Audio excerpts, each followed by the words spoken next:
Hello and welcome to Lost Love Chronicles. Dear listeners, before we get started, drop a quick hi in the comments and let us know where you're tuning in from. Also, if you have any suggestions for us to make the channel better, please let us know. Now let's start with the story. I drove down that familiar street, the golden sunset spilling long shadows across the low, squat rooftops. My old delivery truck creaked and groaned with every press of the gas pedal, sounding as worn out as I felt. The last package of the day sat haphazardly on the passenger seat, a small box wrapped in brown paper, its address scribbled in handwriting that looked like a child's. I glanced at it, then at the clock. 6:30 p.m. My phone buzzed again, and I didn't need to check it to know it was Mom. She'd texted 3 times already, her tone as sharp as ever. "Noah, come home for dinner tonight. Don't keep me waiting." Not a single word asking if I was tired or swamped. Just a command, like I was a cog in the monotonous schedule she'd already mapped out. I'm Noah, 28, a delivery driver for a small logistics company in Portland. The job's not bad, but it's nothing to brag about. Every day, I'm out before the sun rises, crisscrossing the city, dropping off packages in every corner and alley. By the time I get home, the sky's pitch black. The pay's enough to scrape by, covers my rent for a small room on the outskirts of town, and lets me send a little money back to my parents now and then. But in my family's eyes, I'm nothing. Not because I've done anything wrong, but because I'm not Ezra. Ezra's my younger brother, 3 years my junior, and the pride of the family. He's got this dazzling smile that makes people trust him the second they meet him. He talks like an actor, always knowing how to make people laugh, how to make them gloss over his screw-ups. Even as kids, Mom called him the golden boy. Me? No matter how hard I tried, I was just the clumsy older brother. I remember one night, years ago, sitting at the dinner table.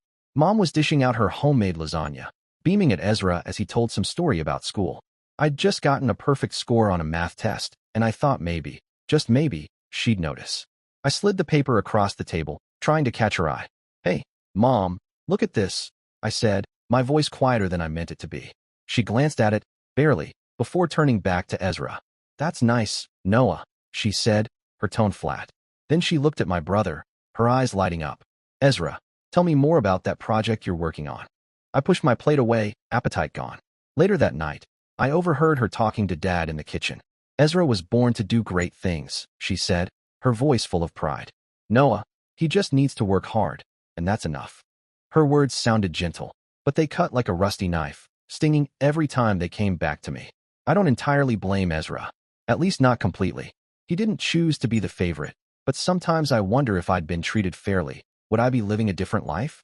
A life where I didn't wake up every day feeling like I'm the shadow of my own brother? Today's Friday, the day Mom always insists I come home for dinner. "Family needs to gather," she says, but I know that gathering is never about me. It's Ezra's stage, where he talks about his grand plans, his startup projects that I never fully understand. I just sit there, eating cold rice, nodding when Mom asks me something, trying not to notice when Dad brags about Ezra to the neighbors over the phone. I pulled over in front of a convenience store a few blocks from home to deliver that last package. The evening breeze was cool, but sweat still clung to my forehead. The recipient was a middle-aged woman with bright red dyed hair. She took the package with a weary smile. "You work hard, don't you?" she said, her voice kind. I nodded, unsure how to respond. "Yeah, I guess," I mumbled, scratching the back of my neck. Compliments like that are rare, and I'm not used to them. When I got back to the truck, my phone buzzed. Another text from Mom. "Ezra says he has a big surprise tonight. Come home early. Don't keep the family waiting." I sighed, shoving the phone into my pocket. A big surprise. Probably another grandiose story from Ezra. A new project, a promising relationship, or maybe just a new pair of shoes that Mom will gush over. I'm not jealous, really, but I'm tired. Tired of always having to play the understanding older brother, the one who's never allowed to complain. My parents' house is in an old neighborhood where the houses are packed close together, their walls stained, their iron fences rusted. I parked in front of the gate, turned off the engine, and sat still for a moment. The sound of distant car horns mixed with the barking of a dog somewhere nearby. I looked in the rearview mirror and saw my tired eyes, dark circles etched deep, as if I hadn't slept enough in years. "Just one dinner, Noah," I told myself. "Eat, then go home." Stepping inside, the rich aroma of braised pork hit me. Mom was bustling in the kitchen, Dad was lounging in his armchair, eyes glued to the TV. Ezra wasn't there yet. "Hey, Dad," I said, trying to sound upbeat. He grunted, not looking up from the screen. Mom turned around, looked me up and down, and frowned. You're working late again, aren't you? Look at that dirty shirt. Go wash your face before Ezra gets home and sees his brother looking so sloppy. I nodded and trudged upstairs. My old room was now just a storage space for random junk, but on a shelf, I spotted an old framed photo. Mom, Dad, Ezra, and me, taken when I was 15 and Ezra was 12. I stood behind him, my arm around his shoulders, both of us grinning brightly. Back then, I thought I was the big brother, his protector. Now, I don't know what I am anymore. When I came back downstairs, Ezra had arrived, sitting at the dining table, his white dress shirt crisp, hair slicked back with gel. Yo, big bro, he called out, flashing a wide grin. Long time no see. You doing okay? I nodded and sat across from him. Yeah, I'm fine, I said, keeping it short. Ezra always called me big bro in that joking tone, like I was a side character in his story. Dinner began. Mom brought out the braised pork and placed it right in front of Ezra. Your favorite, right? She asked, her voice soft, like she was talking to a child. Ezra nodded and launched into his big project, some crypto startup, throwing around buzzwords like blockchain, investment, the future. I didn't understand much of it. Dad nodded along, his eyes lighting up. This kid's got vision, he said, then turned to me. What about you, Noah? Delivery job still going okay? It's fine, I replied curtly, not wanting to elaborate. Even if I did, they wouldn't really listen. Fine's good, Mom chimed in, but her tone carried a hint of pity, like she was consoling a loser. Just keep working hard, and things will be okay. I swallowed a bite of rice, trying to ignore the way she emphasized working hard, as if that's all I'm capable of. Ezra kept talking, his voice growing more animated. I noticed he looked thinner than the last time I saw him, his eyes slightly red, his fingers tapping restlessly on the table like he couldn't sit still. Something felt off, but I wasn't sure what. Then, as Mom was praising Ezra's business talent, his phone buzzed. He glanced at the screen, his face tightening for a split second, then stood up. Got to take this call, he said, disappearing into the backyard. I watched him go, a sense of unease creeping in. Ezra had been getting calls like this a lot lately. Always secretive, always brief, always followed by a forced smile when he returned. The last time I'd seen him in the backyard, talking about goods and payments, I asked what it was about. Just business, he'd said with a laugh, brushing it off. But this time, I noticed Mom watching him too, her brows slightly furrowed, though she quickly turned to me and changed the subject. Noah, have you sent money home this week? She asked, her tone as casual as if she were asking about the weather. I nodded, though it stung inside. Yeah, I sent it Monday, I said quietly.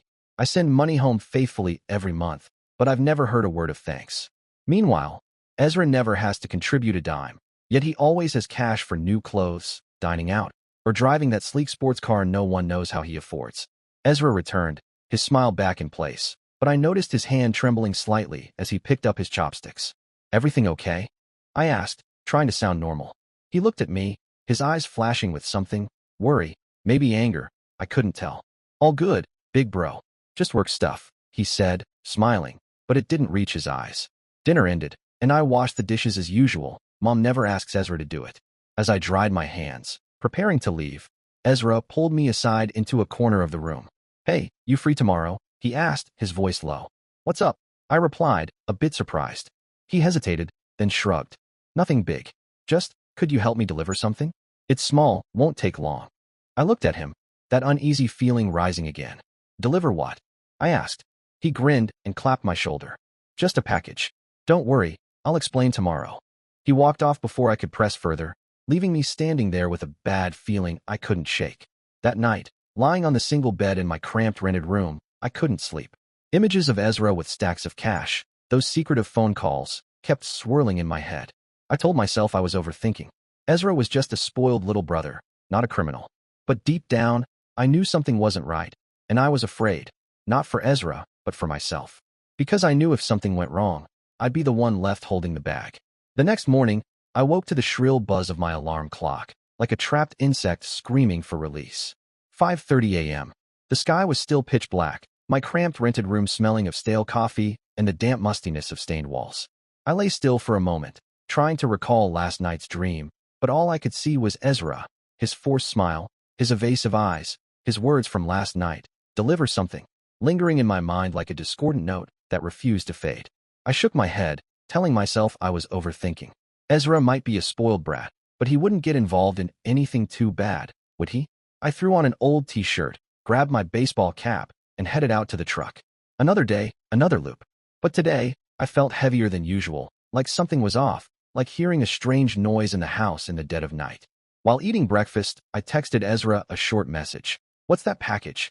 I'm busy today." No reply. I shoved the phone into my pocket, started the truck, and got to work.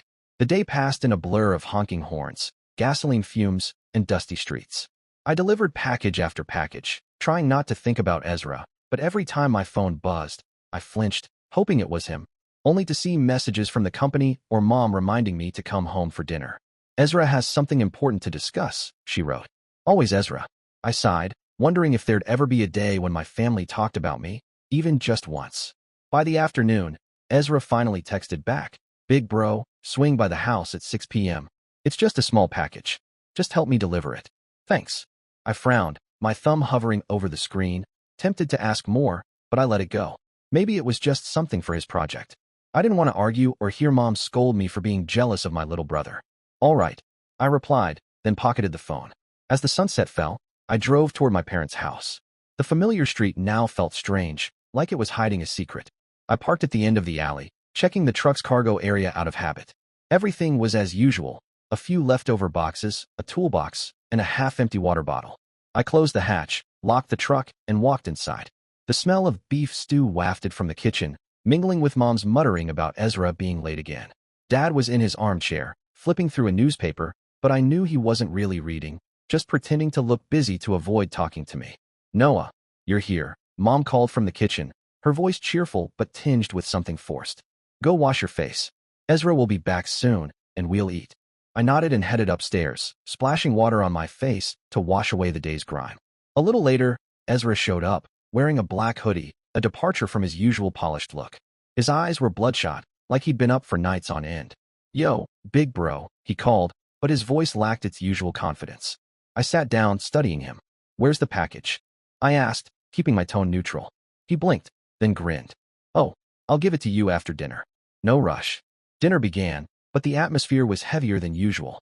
Mom kept asking Ezra about his crypto project, but he answered vaguely, his eyes glued to his phone. Dad stayed silent, nodding only when Mom praised Ezra. I ate without tasting anything, the beef stew sticking in my throat. "Ezra, are you okay?" Mom asked, her voice tinged with worry. He nodded, but I noticed his hand gripping his phone tightly under the table. "Yeah, I'm fine," he mumbled. Then everything happened so fast I could barely process it. The piercing wail of police sirens cut through the air from the end of the alley, sharp as a knife. Heavy footsteps followed, then urgent pounding on the door. Mom jumped up, her face pale. "What's going on?" she screamed, rushing to the door. I looked at Ezra, but he didn't lift his head, just sat there, still clutching his phone. The door flew open, and 3 police officers stormed in, their dark blue uniforms and cold eyes commanding the room. "Noah Watson," one of them barked, his voice hard as steel. I nodded, my heart pounding. "That's me," I said, my voice barely steady. "We need to check your truck." "Open the cargo area," the officer ordered. I stood, my legs like lead. "What's this about?" I asked, but the officer only repeated, "Open the cargo area." I led them to the truck, Mom and Dad trailing behind. Mom's face was ashen, and Dad muttered something about a mistake. Ezra didn't follow, but I saw him standing at the door, his silhouette faint under the streetlight. I opened the cargo hatch, my heart hammering so hard I could hear the blood rushing in my ears. One officer leaned in and pulled out a small plastic bag filled with smaller packets of white powder. I froze, as if the blood in my veins had stopped flowing. "What's this?" the officer asked, holding up the bag. I shook my head, my voice breaking. I don't know. That's not mine." But their eyes didn't believe me. They cuffed me, the metal biting into my wrists. Mom screamed, but not to defend me. "This has to be a mistake. My son wouldn't do this," she wailed, but her eyes weren't on me, they were on Ezra. They pushed me into the police car, my mind spinning. In the brief moment before the door slammed shut, I saw Ezra standing there, eyes downcast, refusing to meet mine. And I knew, in that instant, that the package he'd asked me to deliver wasn't harmless. At the detention center, the fluorescent lights burned my eyes. I sat on a cold metal bench, my hands still cuffed. The officer across from me spoke in a flat, rehearsed tone. "Noah, we found a large quantity of drugs in your truck. You know what they are, don't you? Tell the truth, it'll be better for you." "I don't know," I repeated, my voice hoarse. "I swear, I don't know where they came from." But my words carried no weight. I was just a delivery driver. No money, no power, no one to back me up. Then my parents arrived, standing behind the glass. Mom was crying, Dad frowning with his hands in his pockets. The officer left, leaving me alone with them. I looked at Mom, waiting for an explanation, an apology, anything. But she only whispered, her voice trembling, Noah, you have to take the fall. Ezra can't go to jail. He has a future ahead of him. You're stronger. The lawyer will handle it, and you'll get a reduced sentence. I stared at her, feeling like my heart was being crushed. What did you say? I asked, my voice breaking. Dad cut in, his tone firm. Listen to your mother. This is for the family. Ezra wouldn't survive it. You can. I looked at them, the people I called my parents, but now they felt like strangers. No apology, no explanation, just them wanting me to take the blame. I thought of Ezra, his eyes last night, the stacks of cash, the secretive calls. And then it hit me. This wasn't an accident. It was a setup, and I was the pawn. I'm not pleading guilty, I said, my voice calm in a way that surprised even me. Mom froze, then burst into tears. Noah, you can't do this. Do you want to destroy this family? I didn't answer. For the first time in my life, I looked at them and felt no need to please them anymore. The next morning, I was taken to the courtroom at the Multnomah County Courthouse in Portland. The air inside was frigid, despite the July heat scorching the world outside. I sat on the defendant's bench, my worn-out sneakers scraping against the polished wooden floor, my hands still numb from the cuffs I'd worn since last night. In front of me was Howard, the court-appointed lawyer, a middle-aged man with disheveled hair and glasses slipping down his nose, flipping through a stack of papers as if he knew nothing about my case. He'd met me for exactly 15 minutes before the hearing began. Noah, you should plead guilty, he said, his voice flat and rehearsed. The evidence is clear. Plead guilty, and you'll get a lighter sentence. I shook my head, trying to explain. The drugs in my truck weren't mine. I was set up. He just shrugged. You say that, but the jury won't care, he said, then turned away, his eyes glued to his phone. I looked out at the public seating, hoping to see Mom or Dad, but only Ezra was there, sitting in the far corner, head bowed, hands clasped tightly as if hiding something. He didn't look at me, not once. My parents didn't show up. I pictured them at home in the familiar kitchen, still tinged with the smell of barbecue, probably comforting each other that everything would be fine. But fine for who? Certainly not for me. The prosecutor, a petite woman with a voice sharp as a blade, stood up. Noah Watson, 28-year-old delivery driver, she declared, but the way she said it made me sound like a seasoned criminal. The defendant used his job to conceal drug trafficking activities, she said, holding up the bag of white powder, the damning evidence, before the jury. I wanted to scream that it wasn't mine, that I had no idea where it came from, but Howard put a hand on my shoulder and whispered, Don't do anything stupid. I clenched my jaw, a wave of helplessness crashing over me. The trial dragged on for 3 days, but to me, it felt like an endless nightmare. Howard did little beyond sitting quietly, occasionally jotting a few notes. The prosecutor, meanwhile, was relentless, presenting photos of my truck, the bag of drugs, and my delivery records as if they proved I ran a sophisticated criminal network. The defendant had the opportunity, the means, and the motive, she said, her voice icy. Motive? I was just a driver, working from dawn to dusk, sending money home to my parents, dreaming of a small coffee shop. What motive could I possibly have? I testified that I knew nothing about the drugs, that someone had set me up, but when the prosecutor asked who, I fell silent. Mr. Watson, do you have a name? She pressed, her eyes boring into me. I thought of Ezra, his evasive eyes that night, my mother's whispered words. Ezra wouldn't survive it. I wanted to point at him, to say my own brother had put me here, but I couldn't. Not because I wanted to protect him, but because I knew even if I spoke, no one would believe me. I was just Noah, the clumsy older brother, the one my family never took seriously. On the final day of the trial, the judge, a silver-haired man with a stern face, delivered the verdict. Noah Watson, you are sentenced to 2 years in prison for possession of a controlled substance with intent to distribute. The gavel struck the bench like a guillotine. I stood frozen, my mind blank.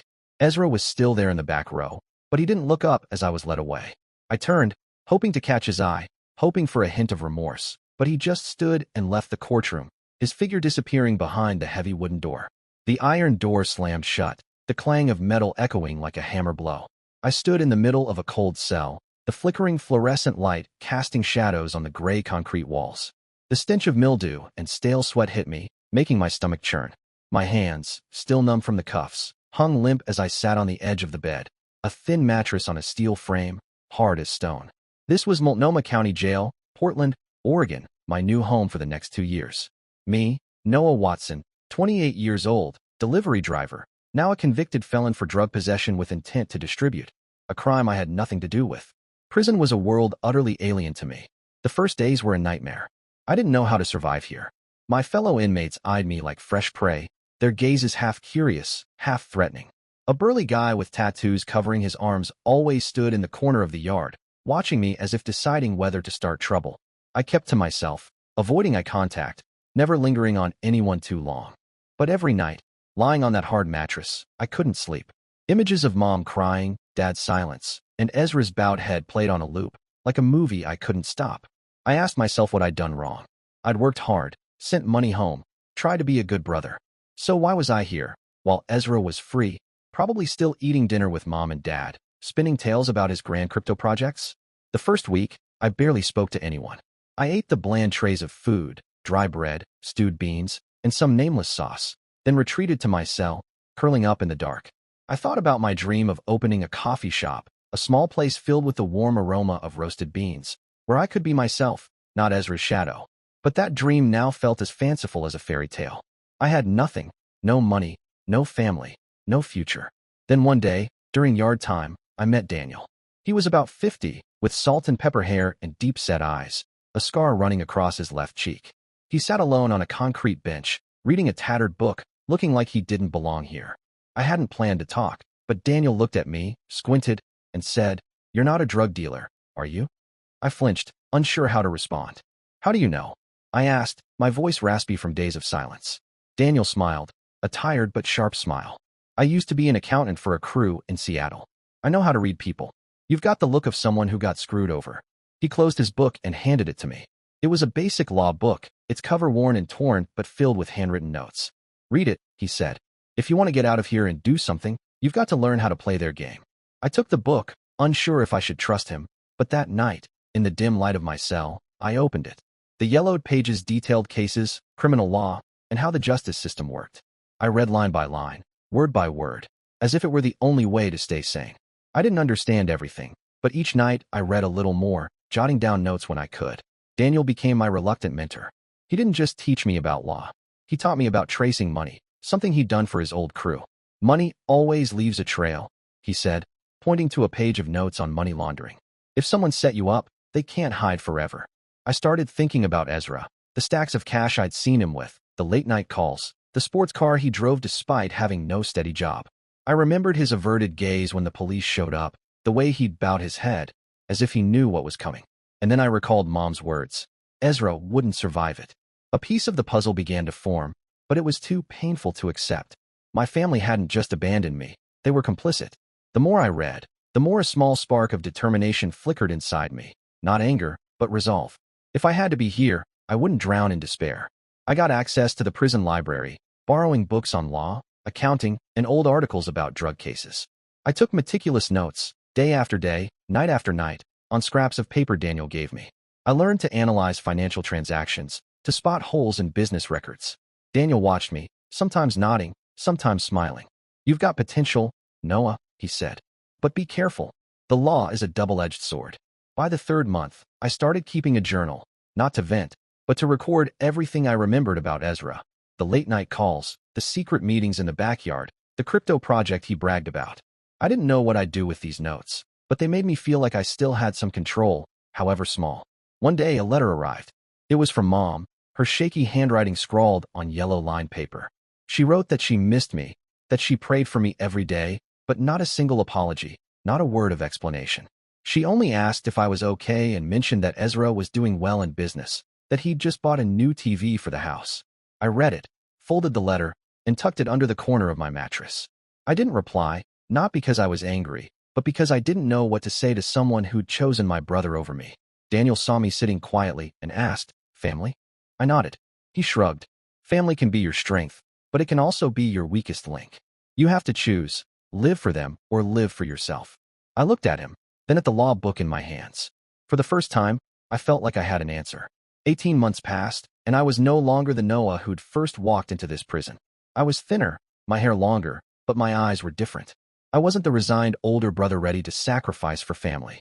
I'd learned to see the world through the lens of law and truth. As my release date approached, I knew I wouldn't return to my old life. Ezra, Mom, Dad. They'd pushed me into this place, but I would walk out stronger than they ever imagined. The day I walked out of Multnomah County Jail, the Portland sky was a dull gray, with a light drizzle stinging my face like tiny needles. I stood in front of the iron gate, wearing an old hoodie and tattered sneakers handed back by the guard, clutching a plastic bag with my few belongings, a worn notebook, a pen, and a faded family photo with creased corners.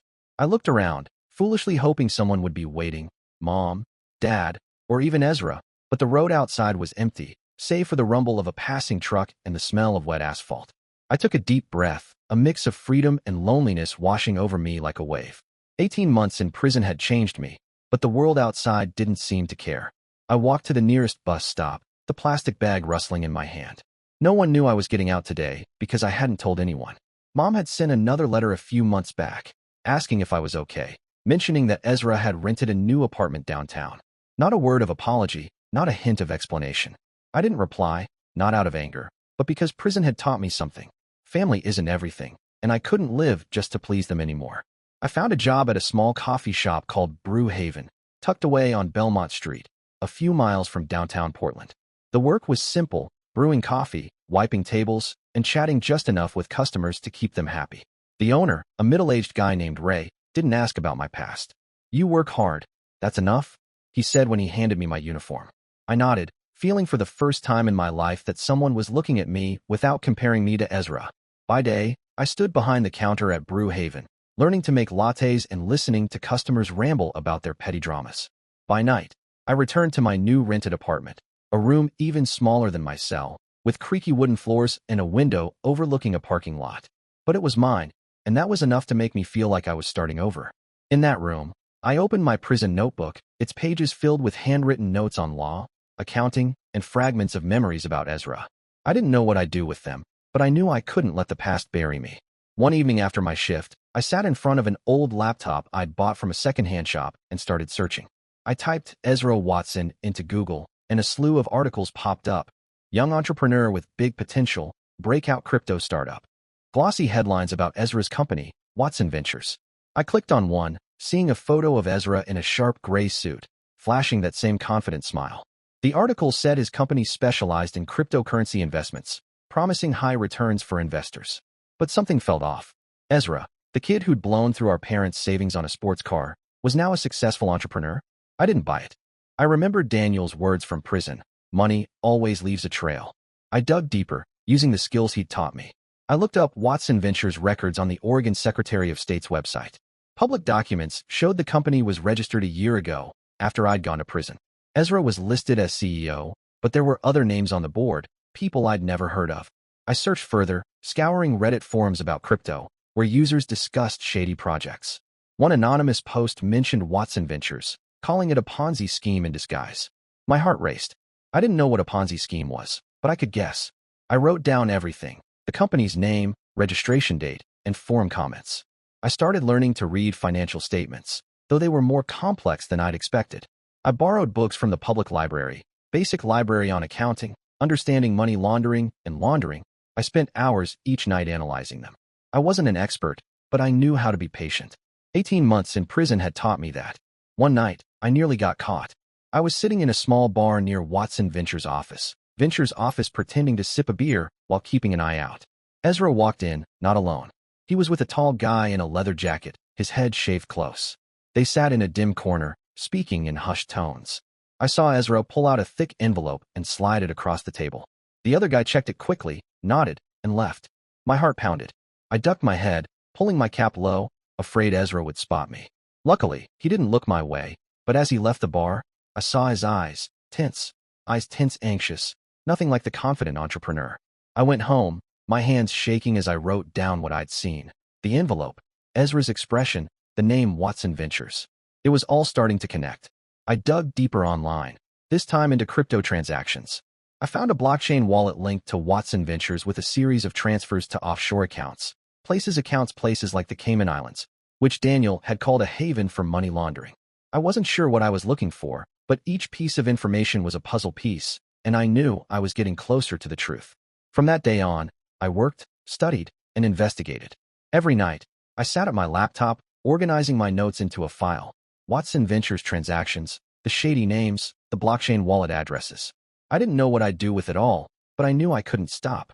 Ezra had put me in prison, and my family had left me to rot. Now, I would be the one to decide my own fate. The rain kept falling lightly outside the window of my small apartment, droplets sliding down the glass, blurring like the memories I tried to forget. I sat in front of my old laptop, the blue glow of the screen casting light on my face, illuminating the scattered stack of notes on the table. Those pages, filled with handwritten lines, numbers, and blockchain wallet addresses, were the result of months of relentless work. They were my weapon, not a gun or a knife, but the truth, meticulously organized like a deck of cards, ready to take down Ezra. I was no longer the Noah Watson of 18 months ago, the submissive older brother who went to prison for someone else's crime. I had learned to see the world through Daniel's lens, the prison friend who told me, money always leaves a trail. And Ezra, my little brother, had left far too many trails. His company, Watson Ventures, wasn't the promising crypto startup the articles hyped it up to be. It was a front, a complex money laundering machine, and I had spent every night unraveling it. It all started with small pieces. After that night I nearly got caught at the bar, I became more cautious. I stopped going near Watson Ventures' office and focused on gathering information remotely. I scoured public websites, checked company records on the Oregon Secretary of State's site, and dug deep into crypto forums on Reddit and Telegram. An anonymous Reddit post hinted that Watson Ventures was involved in shady transactions, and I followed that lead. I uncovered a chain of blockchain transactions from Watson Ventures' wallet, funneled through dozens of intermediary accounts, ultimately landing in offshore banks in the Cayman Islands. Daniel had told me about places like that, havens for money launderers. I wasn't an expert, but I was patient. I spent hours analyzing transactions, cross-referencing them with Watson Ventures' public financial reports. I found discrepancies, suspiciously high revenues, unexplained expenses, and investments with no clear contracts. I documented everything, day after day, hour after hour, on pages now filled with ink. I also found names of people involved, investors in Ezra's company, who, upon further research, turned out to be individuals previously investigated for drug trafficking in Seattle and Los Angeles. The final piece was a leaked email on a hacker forum where Ezra promised delivery on time to someone named Rico. I didn't know who Rico was, but the word delivery sent a chill down my spine. It brought me back to that fateful night when Ezra asked me to deliver a package. I knew I had to act, but I had to be careful. If I confronted Ezra directly, he'd deny everything, and my family would side with him again. I didn't want a loud fight. I wanted the truth to speak for itself, to defeat Ezra in a way no one could dispute. I started building an anonymous dossier, a thick file of every piece of evidence I'd collected, blockchain transactions, company records, the leaked email, and the list of questionable investors. I organized them chronologically, clearly labeled, just as Daniel had taught me. If you want to take down an enemy, do it professionally, he'd said one night in prison. One night, I sat in front of my laptop, my hand hovering over the keyboard. I had found the email addresses for the IRS, the DEA, and the local prosecutor's office in Portland. I wrote an anonymous letter, short but clear. I have evidence of money laundering and drug trafficking activities related to Watson Ventures, a company in Portland. Please review the attached documents. I attached a PDF of the entire dossier, double-checking every page to ensure I left no trace of myself. I used a temporary email created through an anonymous service and hit send. When I did, my heart pounded, but not from fear. It was relief, like dropping a heavy stone from my chest. Then I waited. I kept working at Brew Haven, brewing coffee, wiping tables, and smiling at customers as if nothing was happening. But every day, I checked the news, scouring local papers and crypto forums. A month passed, then two. I started to think my dossier had been ignored, that Ezra was too clever to get caught. But then one morning, as I was making a latte for a customer, my phone buzzed with a news alert about Watson Ventures. I opened my laptop, searching for more, and there it was on the front page of the Oregonian. Startup Watson Ventures under investigation for suspected money laundering. The article said the IRS and DEA had frozen the company's accounts, and Ezra Watson, the CEO, was being questioned. I read it over and over, feeling like my heart had stopped. It had begun. Within days, everything crumbled like a sandcastle. Ezra was arrested at his office, images of him in handcuffs, face pale, flashing across the evening news. Watson Ventures investors sued the company, demanding their money back. Rumors spread like wildfire on crypto forums, calling Watson Ventures Portland's biggest scam. I sat in my apartment, watching the news, and felt a strange calm. Not gloating satisfaction, but the sense that justice had been served. A week later, I read that Ezra had been charged with money laundering and second-degree drug trafficking, facing up to 15 years in prison. I also heard from an old friend near my parents' house that Mom and Dad had to mortgage their home to pay for a lawyer, but I knew it was futile. The dossier I'd sent was too tight, too clear. Ezra couldn't escape. After learning that my brother had been sentenced to 15 years in prison, I decided to visit him in jail and tell him the truth. It was a beautiful Saturday morning, and I wore my familiar gray hoodie, a baseball cap, and carried the notebook that had been with me since my days in prison. I didn't call ahead or give any warning. Ezra didn't know I'd been released, didn't know what I was doing or how I was living. He'd never asked, never cared. His indifference didn't surprise me, but it still stung, like an old wound that hadn't healed. At the prison gate, I filled out the visitor form as family. The guard recognized me. "How you doing, Noah?" he asked, his tone casual, before leading me down a long hallway. "I'm managing," I replied, keeping it short. The familiar smell of mildew, metal, and despair hit me, bringing back memories of the months I'd spent locked up here. I was taken to the visitation room, a small space divided by thick glass. I sat down, staring through the pane, waiting. My heart pounded, but not out of fear. I was ready. Ezra walked in, wearing an orange prison jumpsuit, much thinner than the last time I saw him. His hair was disheveled, his eyes sunken, his face pale and lifeless. When he saw me, his eyes widened in shock. "Noah," he whispered through the microphone, his voice faint. "You're out. Why are you here?" I looked at him, not answering right away. Ezra sat down, his hands clasped tightly on the table, his eyes flickering between confusion and anxiety. "I've been out for 3 months," I said, my voice calm. "But you didn't know, did you? You didn't ask, didn't care. Just like Mom and Dad." Ezra lowered his head, his lips pressed tight. I continued, my voice steady. "I'm not here to forgive you. I'm here so you know the truth. I'm the one who sent the dossier to the IRS and DEA. I found everything. Watson Ventures, the dirty money, all of it. I put you here." Ezra looked up, his face ashen. "You what?" he stammered, as if he couldn't believe it. "Why, Noah? I'm your brother," Ezra said, his voice breaking. I gave a dry laugh, feeling like my heart was being squeezed. "Brother," I repeated. "You let me rot in prison for 2 years for your crime. You didn't call, didn't write, didn't once ask how I was. Did you think I'd always be the pushover big brother?" Ezra broke down, crying, but I felt no pity. "I didn't want this," he said, his voice trembling. "They forced me, Noah. The people I worked with, they said if I didn't throw the police off, they'd kill me. Mom and Dad said you'd be fine, that you were stronger." I cut him off, my voice sharp as a blade. "Stronger? That's their excuse, and yours. But the truth is, you chose yourself, and they chose you." I had to pick myself up. I paused, looking straight into his eyes. "Now you have to pay, Ezra. Not because of me, but because of what you did." Ezra bowed his head, sobbing. I stood up, saying nothing more. "Take care of yourself," I said, then walked out of the room. His cries echoed behind the glass, but I didn't look back. I'd given him a chance, and he'd abandoned me. Now it was time to let go.